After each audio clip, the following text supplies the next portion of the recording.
అనుగ్రహ భాషణాన్ని లో భగవద్గీతకు ఒక నామాన్ని అనుగ్రహించారు. హ్యాండ్ రైజ్ చేస్తే పిల్లలు అడుగుతారు. భగవద్గీతకి ఒక నామాన్ని అనుగ్రహించారు మా లక్ష్మి గారు. స్వామి సర్వశాస్త్రమయీ గీత అని అనుగ్రహించారు. అవునమ్మా, సర్వశాస్త్రమయీ గీత అని అనుగ్రహించారమ్మా. తర్వాత స్వామివారు అనుగ్రహిస్తూ మార్పాల్ మనం సుజిప్ప అనే దాని ఆ వ్యాఖ్యాన భాగంలో ఒక శ్రీరామాయణం నుంచి ఒక ఇతివృత్తాన్ని అనుగ్రహించారు స్వామివారు. ఆ పదానికి అర్థం ఏమని అనుగ్రహించారు, అక్కడ అనుగ్రహింపబడిన విషయం క్లుప్తంగా. రాజేంద్ర ప్రసాద్ గారు.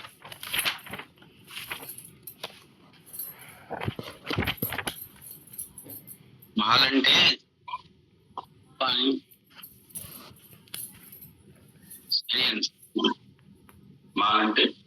మాలంటే వ్యామోహం అని చెప్పారండి. అంటే మాలంటే గొప్ప అని కూడా చెప్పారు. ఎప్పుడైనా పెద్దలు చెప్పేదాన్ని అనుగ్రహించారు అంటే బాగుంటుందండి. వారు ప్రభుత్వం సాయించారు, అనుగ్రహించారు అంటే అందంగా ఉంటుంది, దాసం. తర్వాత అక్కడ మనకి ఒక ఇతివృత్తాన్ని అనుగ్రహించారు స్వామివారు ఒకరి విషయంలో.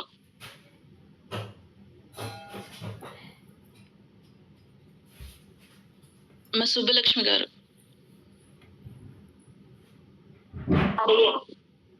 దశరథుడు రాముడు అయోధ్యను దాటి వెళ్ళిపోయాక దుఃఖంతో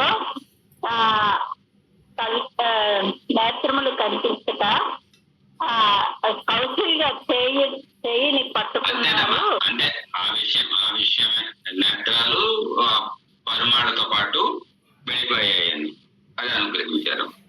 తర్వాత స్వామివారు అనుగ్రహిస్తూ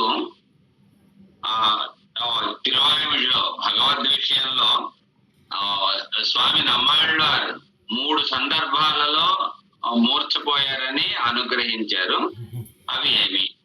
అవి ఏ పదులు, ఏ పదుల్లో, ఏ సందర్భంలో అలాగా అమ్మా లక్ష్మి గారు. ఒకటో పత్తు అడిగేవారు పెరిగేవారు పత్తులు. అక్కడ ఏం అనుభవించడం వల్ల అది ఏ విషయాన్ని అనుభవించడం వల్ల వారు అలా మూర్చిపోయారు.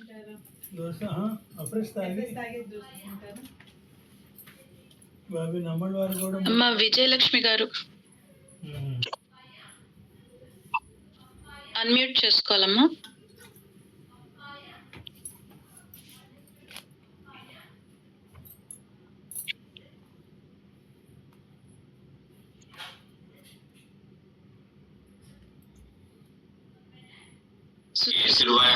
ఏ విషయాన్ని సుదర్శనం గారు.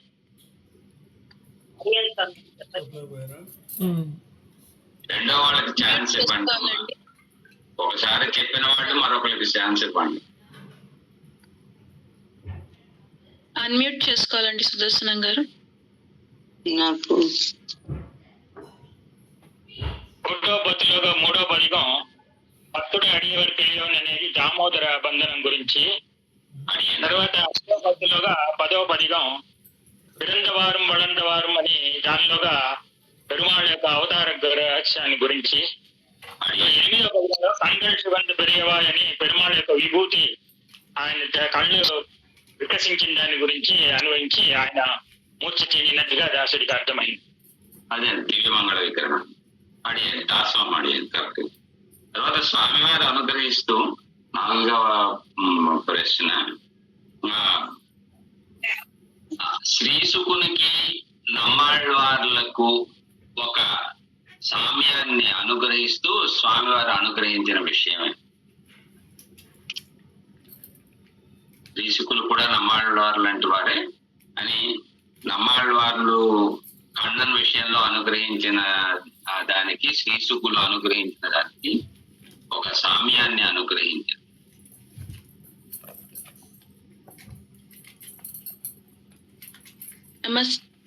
మైథిలి గారు.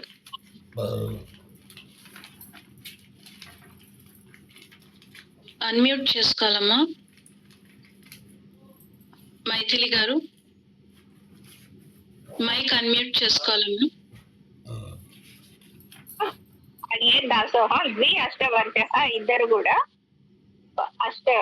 పత్తు అంటే 10, పత్తులోనే 8 ప్లస్ 2 10 అష్టాక్షరి మంత్రం ద్వయ మంత్రం. అది కాదమ్మా, అది స్వామి వారు శ్రీసుకుని విషయంలోనే నమ్మాడు. చెప్పమంటారా? రాధ గారు చెప్పండి అమ్మా. దాసోహం అండి, నమ్మాడు వారు 4 నెలలు మూర్చపోయారు.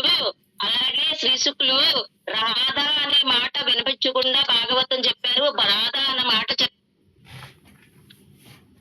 చెప్పండి. బాగుంది. అంతేనమ్మా, అది ఒకటి, ఇంకోటి కూడా ఒకటి సరిపోయింది. అంతేనమ్మా. స్వామివారు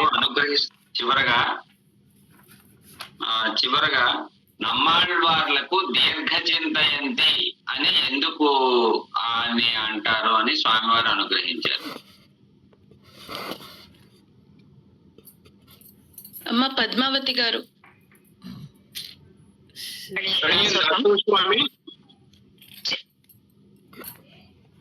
చెప్పండి. ఓపికకు చింతయంతి అని ఉన్నారు, దీర్ఘ చింతయంతి అని నమ్మాలి వాళ్ళని కీర్తిస్తాడు. అదే ఎందుకు అని అనుగ్రహించారమ్మా, మీరు దీర్ఘ చింతయంతి అని ఎందుకు అని అనుగ్రహించారు. అమ్మ శ్రీలక్ష్మి గారు. అదే స్వామి, దీర్ఘ చింతయంతి అంటే భాగవతంలో ఒక్కసారి భగవంతుడి విశేష సంశేషాన్ని పొందడం మూలన మోక్షం వచ్చేసింది. నమ్మాలి వాళ్ళు అలా కదా, ఎప్పుడు సంశేషము విశ్లేషంతో దుఃఖపడుతూనే ఉంటారు. అందుకని ఒకసారి ఆనందము ఒకసారి దుఃఖము ఉండటం వలన దీర్ఘ చింతయంతి అని వచ్చిందని చెప్పారు స్వామి. అవునమ్మా, అనుగ్రహించారు. దాసం అడిగిన ఆచార్య దివిదుడు గణేశాను. ఇక్కడ ఒక విషయం, రామమ్మే అనుగత దృష్టి అనే శ్లోకం చెప్పుకున్నాం కదా. ఈ శ్లోకం చెప్తుంటే మా స్వామివారే గుర్తుకొస్తారు. శ్రీరామాయణంలో భారతంలో ఏ విషయం చెప్పినా ఆ హృదయం అంతా ఆర్ద్రం అయ్యి వారు ఆ సన్నివేశంలోకి వెళ్ళిపోయి మనను కూడా ఆ సన్నివేశంలోకి తీసుకొని వెళ్ళిపోయి అంత అనుభవంతో వారు సాధించేవారు. భగవద్ విషయం అంటే 1901 వారి అవతారం, 84లో ఆచార్య తిరువడిని చేరారు. ఆ కాలంలో ఉన్న విద్వాంసులలో భగవద్ విషయ పండితులు అంటే వేళ్ల మీద లెక్క పెట్టవలసిన ప్రథములలో వారొకరు. అట్లాంటి అనుభవం వారిది. ఏ విషయం చెప్పినా, ఇప్పుడు నేను చెప్పే విషయాలన్నీ నావి కాదు, వారు నాకు సాధించిన వాటిలో నాకు ఎంతవరకు గుర్తుందో అంతవరకు మనం అనుభవిస్తున్నాం. కానీ వారు అనుభవిస్తే సన్నివేశం మన కళ్ళకు కట్టేది. ఎలాంటి వాళ్ళకైనా ఆ సన్నివేశం కళ్ళకు కట్టేలా సాధించేవారు. ఇది వారి యొక్క అనుగ్రహం. అమ్మా నిఖిలాశ్రే, మీ ప్రశ్న అడగండి. అడియన్ దాసోహం. అడియన్ ప్రశ్నలు 2 రకాలుగా ఉంటాయి. జిజ్ఞాసు ప్రశ్న, జిగీష ప్రశ్న అని సాయించారు నిన్న. వీటి డెఫినేషన్స్ చెప్పాలి షార్ట్ గా.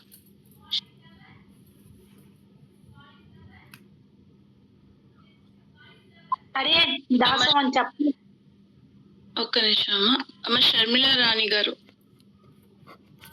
అడియన్ దాసవారి స్వామి దేవర వారికి జిజ్ఞాసు ప్రశ్న అంటే తెలుసుకోవాలనే కోరిక కలిగిన వారు అని, జిగీషు ప్రశ్న అంటే జయించాలనే కోరిక కలిగి అడిగేటటువంటి ప్రశ్నలు అని దేవరవారు సాయించింది. అర్థమైంది స్వామి దాసరాలకి.